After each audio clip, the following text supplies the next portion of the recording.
Training है जो training का फेज़ चलेगा जैसा मैंने आपको बताया वो 5 जून 26 से लेकर के 14 जून 26 तक चलेगा। क्वालिफाइंग डेट जो ली जाएगी इसमें एसआईआर में वो 1 जुलाई 26 है। यानी जो भी जिसकी भी एज 1 जुलाई 26 को 18 वर्ष की हो रही है उसको इसमें शामिल किया जाएगा।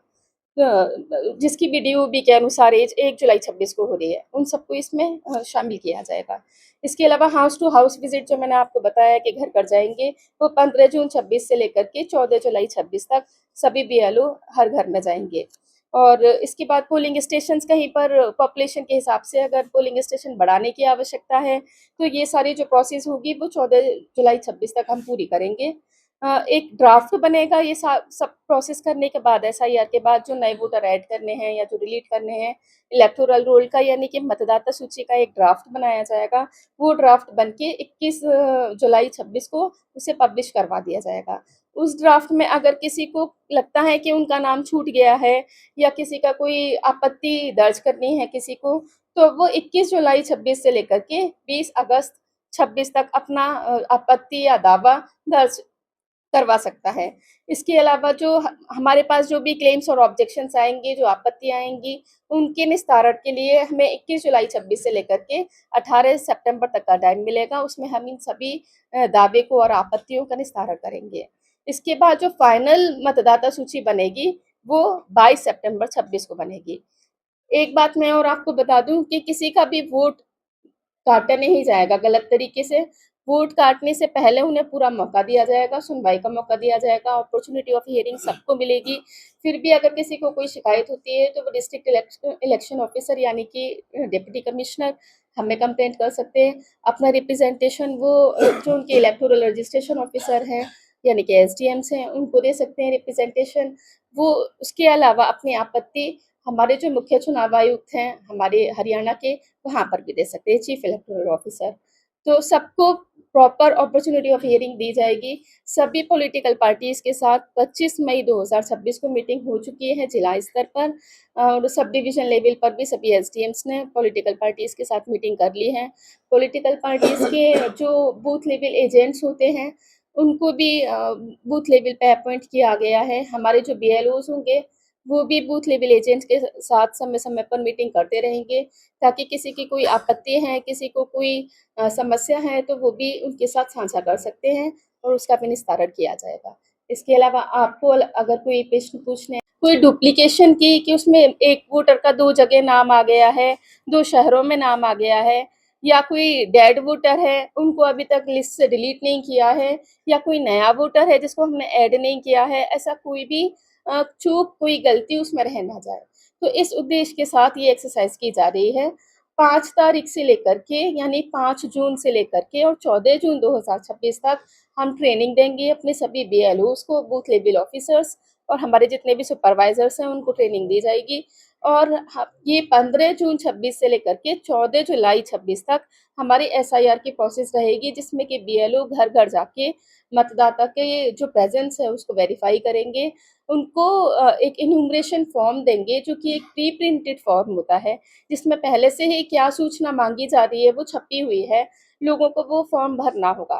तो 3 विज़िट होगी बीएलओ की, पहली विज़िट में जाके वो उनको फॉर्म देकर आएँगे, उसका वितरण करेंगे फॉर्म्स का घर-घर जाके। उसके वितरण के बाद वो दूसरी विज़िट पे जाके जो जिसने भर लिया होगा वो फॉर्म, उससे कलेक्ट करेंगे। तीसरी विज़िट में वो उन घरों में जाएँगे जहाँ पर या तो उन्होंने भर के नहीं दिया दूसरी विज़िट पे, किसी वजह से रह गया, उनकी समझ में नहीं आया कि क्या भरना है, उनको असिस्ट करेंगे, उनको गाइड करेंगे।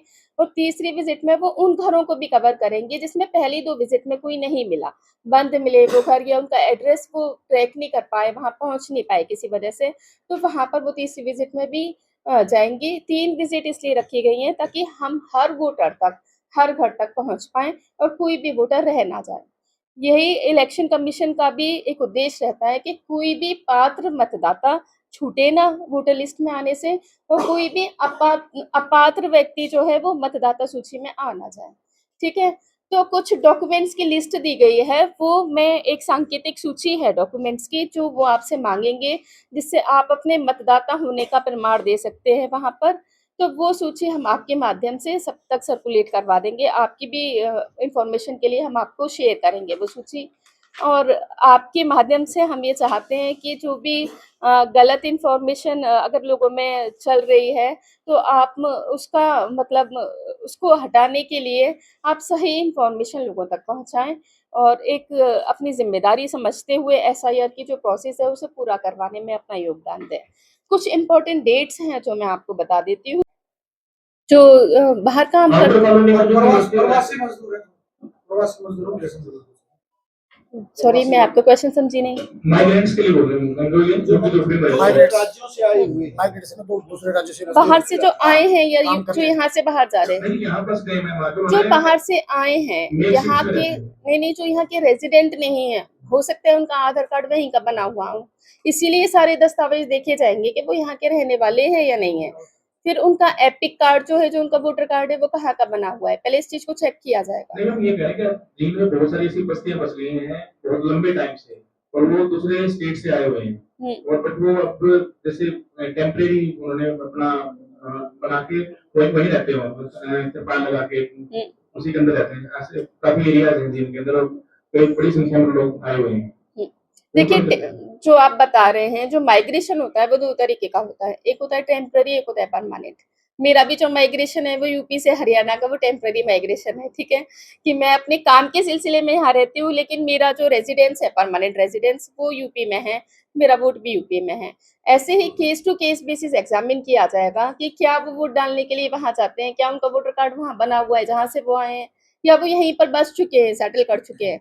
अगर वो सेटल कर लिए, उन्होंने यहाँ पे घर खरीद लिया है, सारी चीजें हैं, रेजिडेंस भी उनका जो परमानेंट रेजिडेंस है वो यहीं पर जींद में है, तो उन्हें यहाँ पर वोटर कार्ड मिलना चाहिए।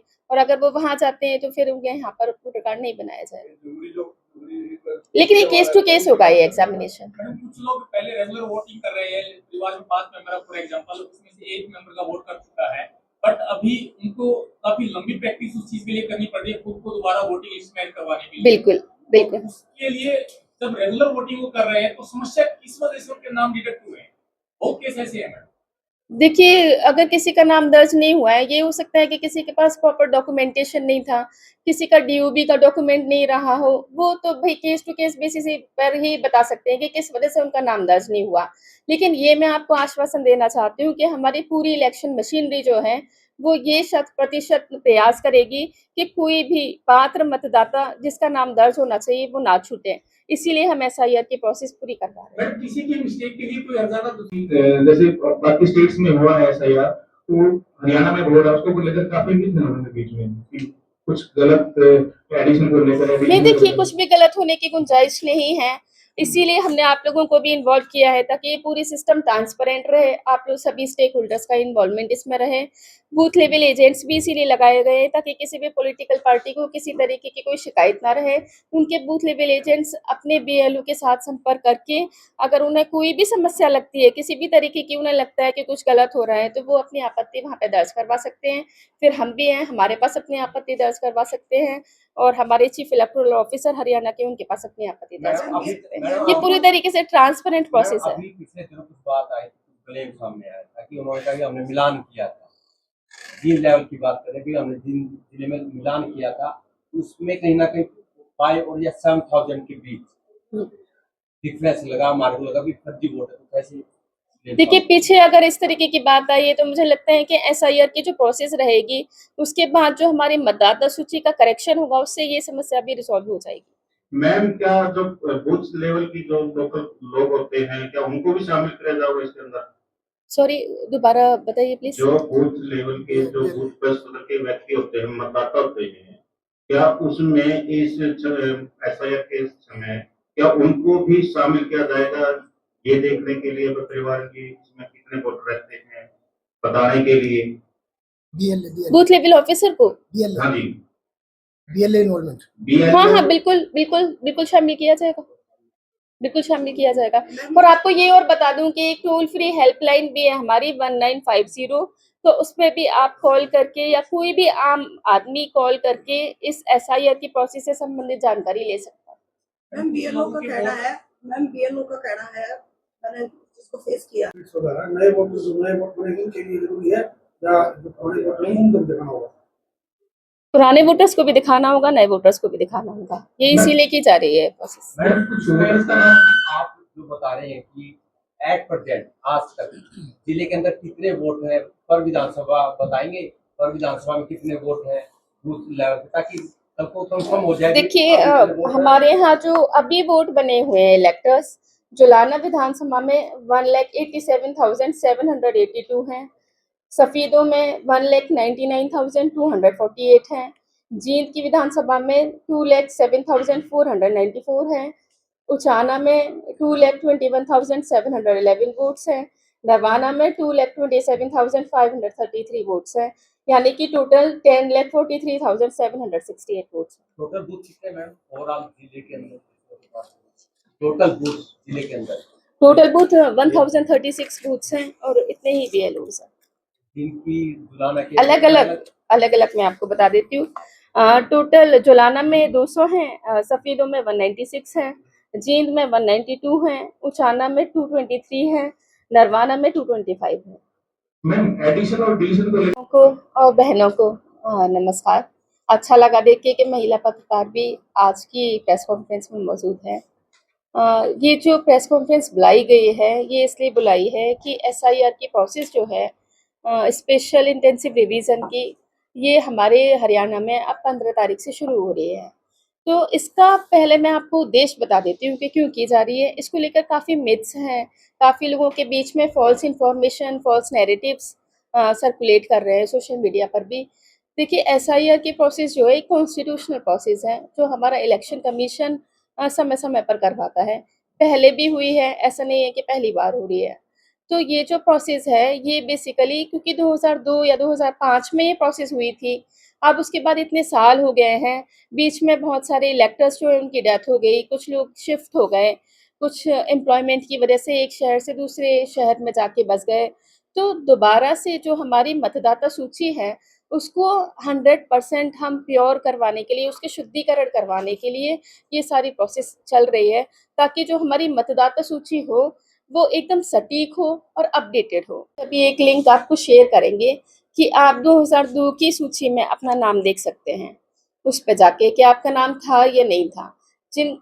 ऐसा नहीं है कि जिनका नाम उस सूची में नहीं था उनका अब नहीं लिया जाएगा, उसके बाद भी बहुत सारे हुए हैं, लेकिन एसआईआर 2002 में हुआ था, उसके बाद अब हो रहा है। तो इसलिए वो एक रेफरेंस डॉक्यूमेंट है कि आप वहाँ पर जाके एक बार देख सकते हैं कि आपका नाम उसमें है या नहीं है।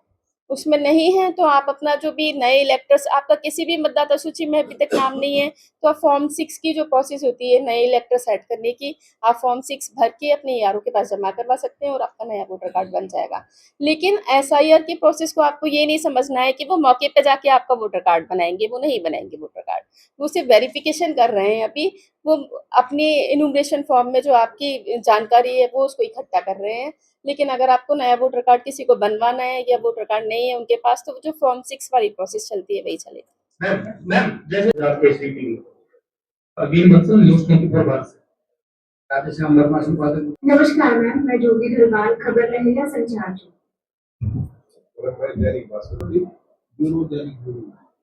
नमस्कार, की तरह से आपका स्वागत है। मैं ज्योति महिला स्टाफ कंटिन्यूस डिजिटल और न्यूज़पेपर सीमा बुलेटिन और 30-32 साल से। तो मैं गुजारिश करूंगा माननीय भाई महोदय जी से कि वो आप सबसे रूबरू हो और जो आज का विषय उस पर आज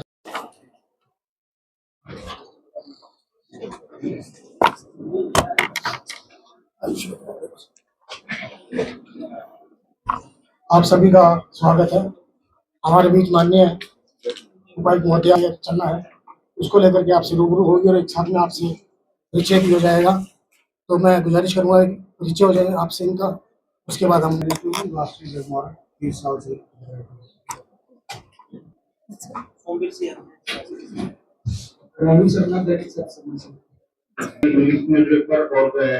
हरियाणा और डिजिटल। आपका नाम नहीं सुनाई दिया? अच्छा, गदर मीडिया तो आप देखें और उसमें अच्छी अच्छी नई नई ताज़ा खबरें सुनने को मिलेगी, देखने को मिलेगी, और हरियाणा में क्या चल रहा है क्या नहीं चल रहा है ये भी आपको पता चलेगा। और चैनल को लाइक करें, सब्सक्राइब करें और शेयर करें। थैंक यू, धन्यवाद।